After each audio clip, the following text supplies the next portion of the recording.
Muy buenas, mi nombre es Juan Esteban Poveda y con el presente video voy a hacer la sustentación oral del trabajo escrito Mapa Conceptual del Sistema Interamericano de Derechos Humanos. Este sistema ha sido clave para la protección de los derechos fundamentales en América, especialmente en contextos donde los estados no han sido garantes o han sido los ocasionadores de la propia infracción. Vamos a ver qué órganos lo integran, cómo funciona el trámite de un caso, cuáles son las competencias de la Corte Interamericana y cómo ésta ha fortalecido la protección de las personas. Finalmente, revisaremos un caso real que nos permite entender cómo opera este sistema en la práctica. Para iniciar, es importante tener presente que el Sistema Interamericano de Derechos Humanos es un conjunto de normas institucionales y mecanismos creados en el marco de la Organización de Estados Americanos con el objetivo de proteger y promover los derechos humanos en los países del continente americano. El sistema está compuesto de dos órganos principales, ambos creados en el marco de la Organización de los Estados Americanos, como dije anteriormente. La primera de ellas es la Comisión Interamericana de Derechos Humanos, creada en 1959 con sede en Washington, D.C. Está compuesta por 7 comisionados elegidos por la Asamblea General de la OEA.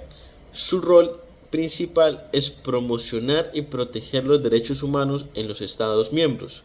Puede, primero, recibir y procesar peticiones individuales o colectivas. Segundo, realizar visitas in loco para observar sus situaciones. Tercero, emitir informes, recomendaciones y medidas cautelares. Y cuarto, y lo que acciona el Sistema Interamericano de Derechos Humanos en su conjunto, es llevar los casos ante la Corte Interamericana de Derechos Humanos. La Comisión Interamericana de Derechos Humanos actúa como filtro inicial donde se analiza si una denuncia tiene fundamento antes de llevarla a un juicio internacional. La Corte Interamericana de Derechos Humanos, el otro órgano componente de este sistema, fue creado en 1979 y tiene su sede en San José de Costa Rica. Está compuesto por 7 jueces independientes y su función principal es juzgar violaciones a la Convención Americana de Derechos Humanos, conocida también como el Pacto de San José de Costa Rica. Emite sentencias obligatorias para los estados que han aceptado su competencia.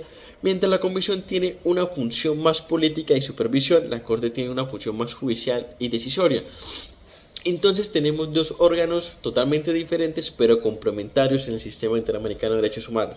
La primera, la Comisión, es un sistema más, es una comisión que se encarga más de un órgano consultivo y administrativo, y la Corte Interamericana, que se trata más de judicializar esos hechos generadores de violencia.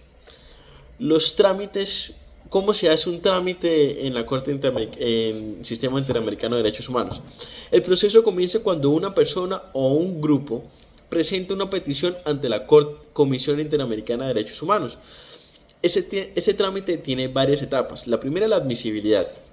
Se revisa si la persona agotó los recursos internos en su país y se cumple con los plazos legales. Es decir, si la persona ya agotó cada vía administrativa y judicial que cuenta con su país para atender la problemática que le está afectando. Esto es más que todo porque como es un sistema que involucra todo el continente americano, hay que hacer un filtro específico con el fin de no congestionar este aparato interjudicial.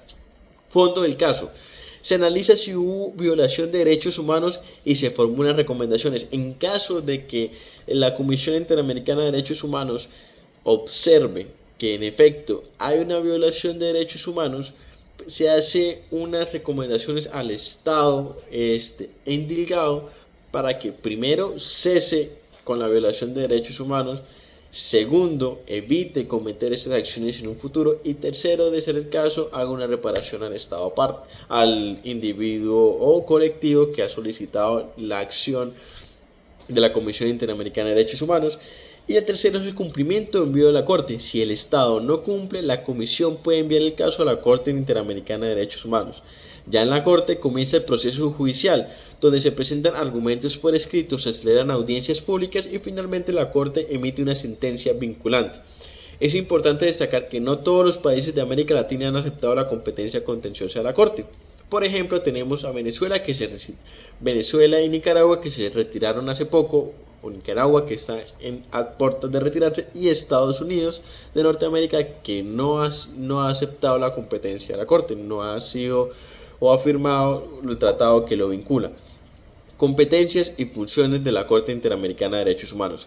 Como he venido diciendo, la Corte tiene una competencia más que todo contenciosa, judicial, solo aplicable a los estados que han reconocido su jurisdicción, y puede condenar a un estado por violar derechos establecidos en la Convención Americana.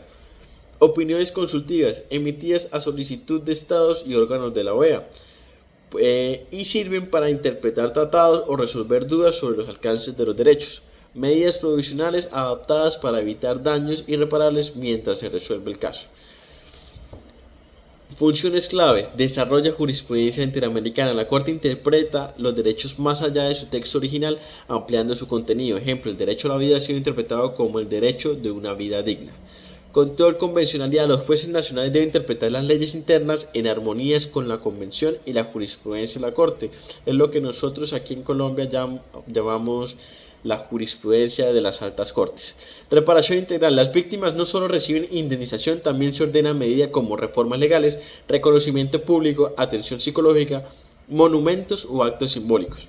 Eso muestra que la justicia internacional no solo trata de castigar, sino también de memoria, dignidad y prevención, que al final es lo que buscan las personas cuando el daño ha sido totalmente irreparable y no se puede volver al status quo previo al hecho generador, sino que busca más una reparación simbólica, una forma de resarcir los daños ocasionados, pero no volviendo al status quo porque ya ha sido imposible, sino una acción de no repetición para que no se vuelva, para la redundancia, repetir en hechos futuros. El caso elegido es el de Campo Algodonero contra México. Este caso, resuelto en el 2009, es un ejemplo trágico de impunidad y violencia estructural contra las mujeres. En la ciudad de Juárez, una zona industrial con fuerte presencia de máquinas, cientos de mujeres han desaparecido o han sido asignadas desde los años 90. En este caso específico se trató de hallazgos de 3 jóvenes mujeres asesinadas en un campo llamado Campo Algodonero.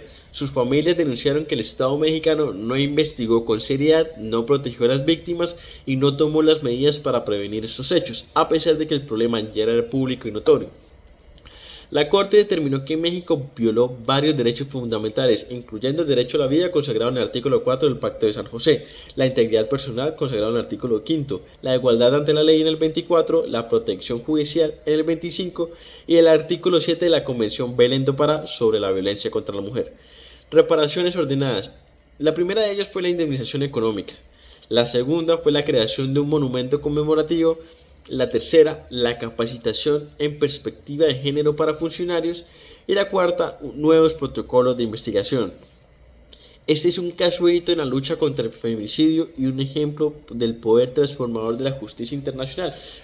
Como he venido diciendo anteriormente, no solamente se busca son reparaciones económicas, porque en algunos casos la indemnización económica se hace irrisoria para realmente los deseos de las personas del colectivo afectado.